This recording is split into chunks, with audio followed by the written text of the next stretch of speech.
of the plan for when Oba's due back in? He's due in today, so he should be out here tomorrow.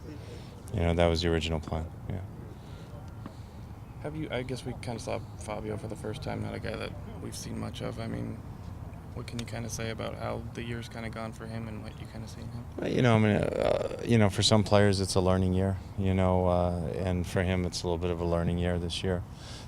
Just it was for Remick a little bit last year. He's gotten reserve games in. Thought last night was a good opportunity to get him into the game for Evans, so it's good that he got a chance to play with that group of guys as well. Even with his nice game, we saw Kovar walking off with the ball bag yesterday. Does that just last as long as you're a rookie?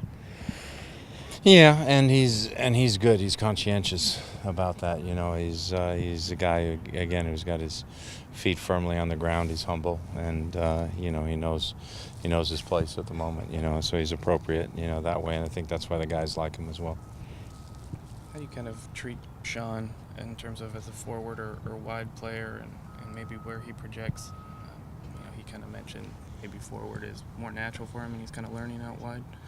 Yeah, I think he's learning out wide, but sometimes to get on the field, you've got to be flexible, and a lot of times, clubs are gonna spend their money sometimes in certain positions, and when you look at a club like ours, and you've got Obafemi and you've got Clint Dempsey up front, then I'd be working my rear end off to get on the field wide, because my chances of getting minutes up front and displacing one of those two is probably not as great.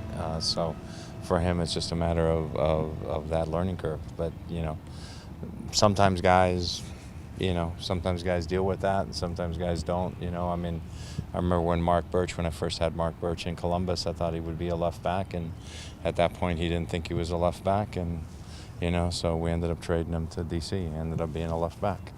But so it depends. You catch it at different moments, but a lot of guys, as they move from college into the pros, they have to change. They have to change positions. Bedoya, who's with the national team right now. When Bedoya played college, he was the attacking midfielder right behind the center forward.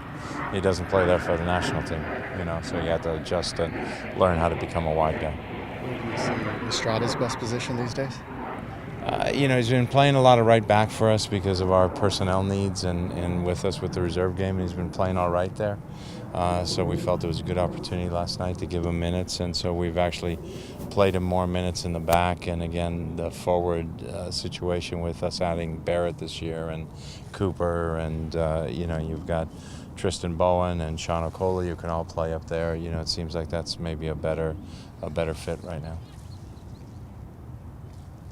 Good. That's good.